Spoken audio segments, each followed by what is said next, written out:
నమస్తే, నేను కల్పన. అందరికీ వ్యవసాయం అదే సాక్షి ఆశయం. పల్లె నుంచి పట్టణం దాకా, గ్రామం నుంచి నగరం దాకా అందరికీ అగ్రికల్చర్ లోతుపాతులు తెలియజేసే వ్యవసాయ రంగ స్పెషల్ బులెటిన్ రైతు రాజ్యంలోకి స్వాగతం.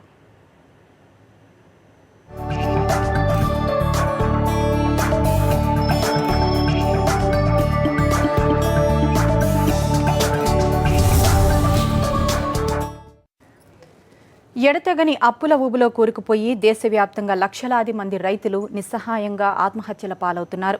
ప్రభుత్వ పథకాలు, శాస్త్రవేత్తల పరిశోధనలు, అత్యాధునిక శాస్త్ర సాంకేతిక ఆవిష్కరణలు ఇవేవి రైతు ప్రాణాలను నిలబెట్టలేకపోతున్నాయి. సకల వృత్తులకు తల్లి అయిన వ్యవసాయానికి కాయకల్ప చికిత్స చేసి రైతు లోకానికి తిరిగి జవజీవాలనివ్వడం అసలు సాధ్యమేనా? విష రసాయనిక అవశేషాలతో, పర్యావరణ కాలుష్యంతో జాతి యావత్తును రోగగ్రస్తంగా మార్చిన పారిశ్రామిక సేద్య పద్ధతిని ఉన్నట్లుండి మార్చడం సాధ్యమేనా? సాధ్యమైతే ఎలా? ఈ ప్రశ్నలన్నింటికీ ఏకైక శాశ్వత పరిష్కారం పెట్టుబడి లేని ప్రకృతి వ్యవసాయంలో తప్ప మరెక్కడా లేదంటున్నారు సుభాష్ పాలేకర్.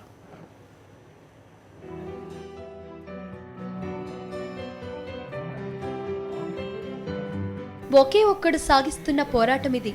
కాశ్మీర్ నుంచి కన్యాకుమారి దాకా ప్రయాణం చేస్తూ రైతును మేలుకొలపడానికి విశ్వ ప్రయత్నం చేస్తున్నారు. ఆయన పేరే సుభాష్ పాలేకర్. ఇప్పుడు ఆయన్ను అందరూ ప్రకృతి వ్యవసాయ పితామహుడని అంటున్నారు.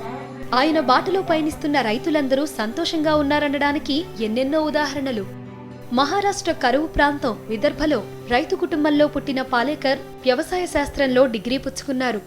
రసాయనిక సేద్యం కొనసాగించే క్రమంలో ఎదురు దెబ్బలు తిని పెట్టుబడి లేని ప్రకృతి వ్యవసాయ పద్ధతిని రూపొందించి 16 ఏళ్లుగా దేశాటన చేస్తూ రైతులకు ఉచితంగా శిక్షణ ఇస్తున్నారు.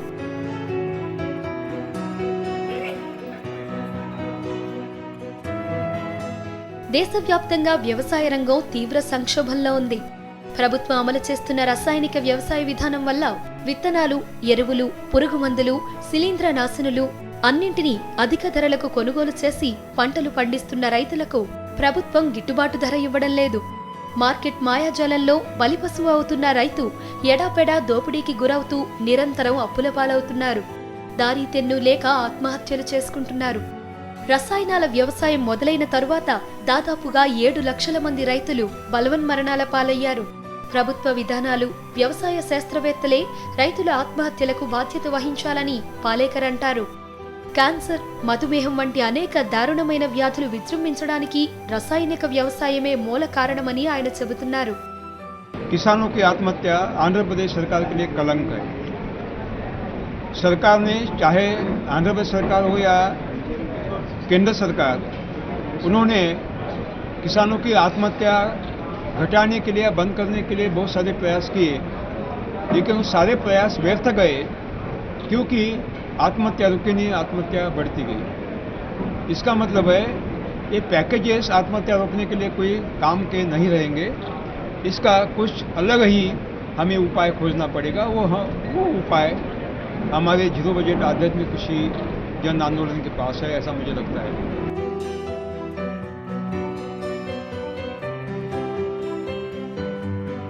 గత 3 ఏళ్లుగా ఋతుపవనాల టైం టేబుల్ మారడం వల్ల ఖరీఫ్, రబీ పంటల సాగు నెల రోజులు ఆలస్యమవుతోంది. కరువు ప్రాంతాల్లో అధిక వర్షాలు బాగా పడే చోట కరువు పరిస్థితులు నెలకొంటున్నాయి. దీనంతటికీ పరిశ్రమలతో పాటు రసాయనిక సేద్యంతో ఏర్పడే వాయు కాలుష్యమే కారణం. రైతును దోపిడీ నుంచి, వినియోగదారులను విషతుల్యమైన ఆహారం నుంచి రక్షించాలంటే ప్రకృతి సేద్యమే పరిష్కారమంటారు పాలేకర్. ఒక అంచనా ప్రకారం దేశంలో 40 లక్షల మంది రైతులు ప్రకృతి సేద్యం చేస్తూ విషపూరితం కాని అమృతాహారాన్ని ప్రజలకు అందిస్తూ సంతోషంగా ఉన్నారు. ప్రకృతి వ్యవసాయంలో దేన్ని కొనే పని లేదు. ఒక దేశీ ఆవుతో 30 ఎకరాల్లో సేద్యం అన్ని రకాల దోపిడీల నుంచి రైతులను పూర్తిగా రక్షించడం ప్రకృతి సేద్యంతోనే సాధ్యం. ఈ పద్ధతిని అనుసరిస్తున్న రైతుల్లో ఏ ఒక్కరూ ఆత్మహత్య చేసుకోకపోవడమే ఇందుకు నిదర్శనం. పోషకాలు, ఔషధ విలువలతో కూడిన అమృతాహారాన్ని పండిస్తున్న ఈ రైతులకు వినియోగదారులు సంతోషంగా రెట్టింపు ధర ఇస్తున్నారు. ప్రకృతి సేద్యం చేసే రైతులకు మార్కెటింగ్ సమస్య లేదు. ధర వచ్చినప్పుడే అమ్ముకుంటారు. జన్యు మార్పిడి విత్తనాల అవసరం లేదు. స్థానిక విత్తనాలతోనే అధిక దిగుబడి వస్తోంది. ప్రకృతి వ్యవసాయంలో 10% విద్యుత్, 10% నీరు సరిపోతాయి. ప్రకృతి వనరుల విధ్వంసం ఆగి భూతాపం తగ్గుతుందంటారు పాలేకర్.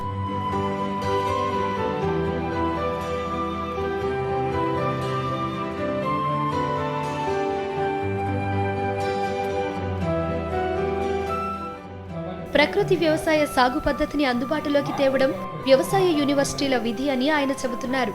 ఒకవేళ యూనివర్సిటీలు పెట్టుబడి లేని ప్రకృతి వ్యవసాయం కన్నా మేలైన పద్ధతిని అమల్లోకి తెచ్చి రుజువు చేసి చూపిస్తే అదే రోజు నుంచి నేను ఈ ప్రకృతి వ్యవసాయ శిక్షణ ఆపేస్తానని ఆయన చెబుతున్నారు. సాక్షి న్యూస్, హైదరాబాద్.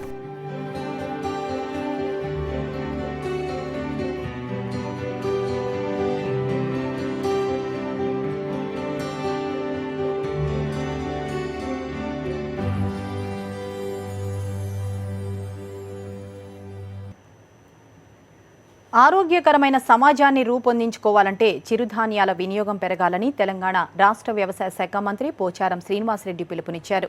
ఆయన తెలంగాణ చిరుధాన్యాల ప్రదర్శన 2015ను హైదరాబాద్ నెక్లెస్ రోడ్లోని పీపుల్స్ ప్లాజాలో ప్రారంభించారు. తెలంగాణ వ్యవసాయ శాఖ, ప్రొఫెసర్ జయశంకర్ తెలంగాణ వ్యవసాయ విశ్వవిద్యాలయం కలిసి ఈ ఎగ్జిబిషన్ను ఏర్పాటు చేశాయి. ఈ ప్రదర్శనలో వ్యవసాయ విశ్వవిద్యాలయం విద్యార్థుల స్టాళ్లతో పాటు పలు ప్రభుత్వ విభాగాల స్టాళ్లను ఏర్పాటు చేశారు. మొత్తం 60 స్టాళ్లు సందర్శకులను ఆకట్టుకుంటున్నాయి. జొన్న, రాగి, సజ్జ, కొర్ర, వరిగ, సామ తదితర చిరుధాన్యాల ఉత్పత్తులు, వాటి ప్రాముఖ్యతను ఈ ప్రదర్శన వివరిస్తోంది. వ్యాధి వచ్చిన తర్వాత హాస్పిటళ్లకు పరిగెత్తడం కంటే రాకముందే జాగ్రత్త పడాలని మంత్రి పోచారం అన్నారు. ఇలాంటి ప్రదర్శనలు జిల్లా స్థాయిలో కూడా ఏర్పాటు చేస్తామని మంత్రి పేర్కొన్నారు.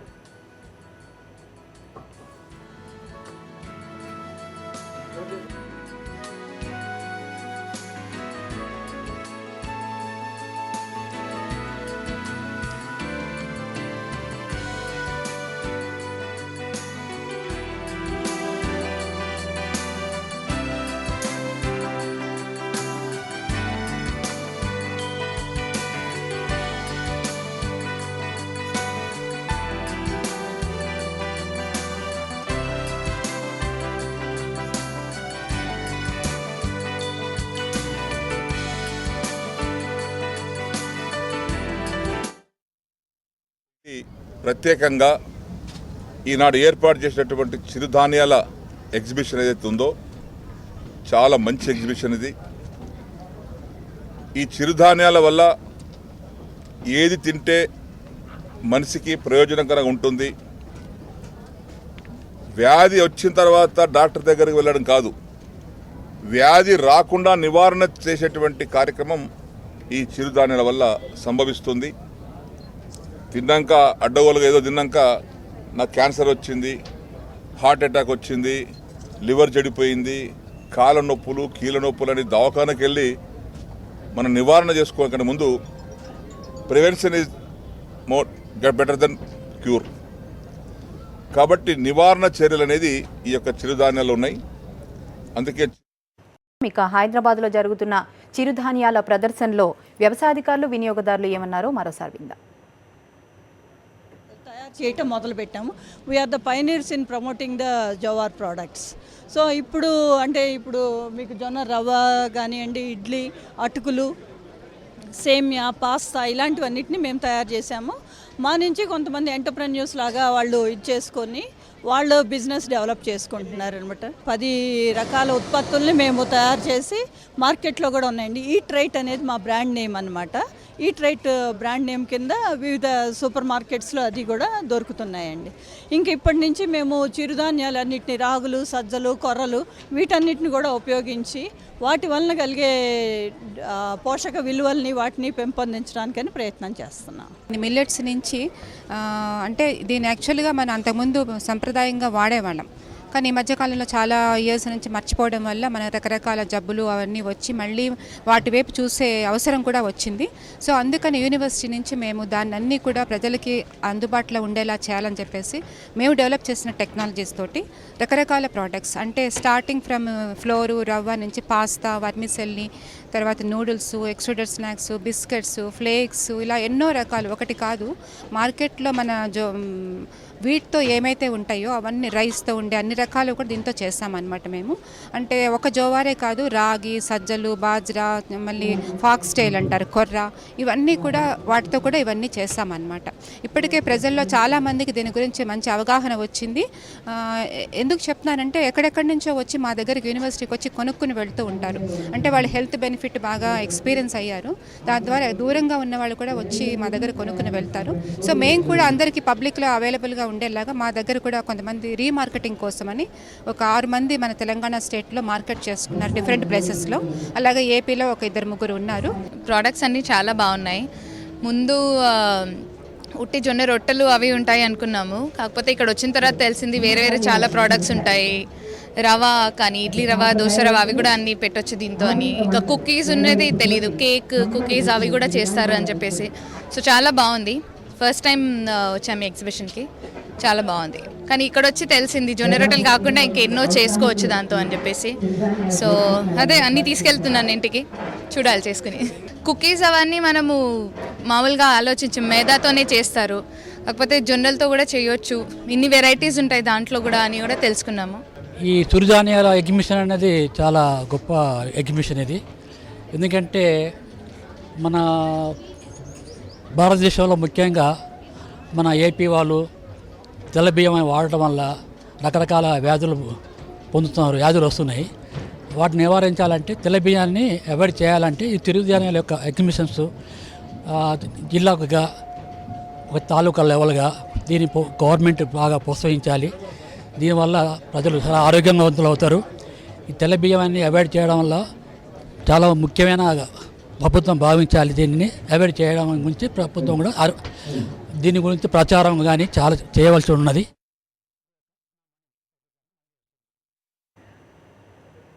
నాడు ఎన్నికల సమయంలో టీడీపీకి ఓటేయమని జనాన్ని కోరిన జనసేన అధినేత పవన్ కళ్యాణ్పై ఇప్పుడు ఒత్తిడి పెరుగుతోంది. రాజధాని నిర్మాణం సాకుతో విలువైన వ్యవసాయ భూములను లాక్కుంటున్న ఆంధ్రప్రదేశ్ సర్కార్పై నిప్పులు గక్కుతున్న రైతులు ఏడి పవన్ కళ్యాణ్ ఎక్కడా అని ప్రశ్నిస్తున్నారు. అన్యాయాన్ని ప్రశ్నిస్తామన్న మీరు ఇప్పుడు జరుగుతున్న అన్యాయంపై గళమెత్తాలంటూ మంగళగిరి చుట్టుపక్కల గ్రామాల ప్రజలు ఆందోళన ప్రారంభించారు. జనసేన జెండాలను చేతబట్టి ఊర్లలో ఆందోళనకు దిగారు. మరోవైపు రైతుల భూములు పోతే మా గతేంటంటూ మహిళా వ్యవసాయ కూలీలు ఆవేదన వ్యక్తం చేశారు. నెడమర్రు ఈ 3 గ్రామాల మీద రైతుల కన్నా కూడా రైతు కూలీలు ఎక్కువగా ఉన్నారు. వాళ్ళ పరిస్థితి ఏంటి? రేపటి నుంచి రైతుకి ప్యాకేజీ అన్నారో రైతుకి ఇస్తారో, కొన్నాళ్ళే వాళ్ళకు కూడా ఏదో 1 నెల 2 నెలలు చూపెడతారు ఆశ. అంతేగాని రైతు కూలీలు బతికేది ఏ విధంగా ఎట్లా చెప్పమానండి. 2500 ఇస్తానంటున్నాడు. అసలు రాజధాని అన్నాక నాకు 3 రోజుల నుంచి బాగోట్లా. పిల్లల్ని ఎట్ట బతికించుకోవాలని నాకు 3 రోజుల నుంచి బాగోట్లా. కనీసం 3 రోజుల నుంచి ట్రీట్మెంట్ తీసుకుంటే ఎంత అవుతుంది? వాడిచ్చే 2000 వాడినే ఉంచుకోమనండి. మా రైతులు భూమి జోలికి వస్తే మేము ఇంకొక విధంగా పోరాడాల్సి వచ్చిద్ది. అంతే. మేము మట్టికి మా రైతు భూమి ఇచ్చినా సరే మేము దాని మీద 366 రోజులు మా పిల్లలు మేము శుభ్రంగా బతుకుతున్నాం.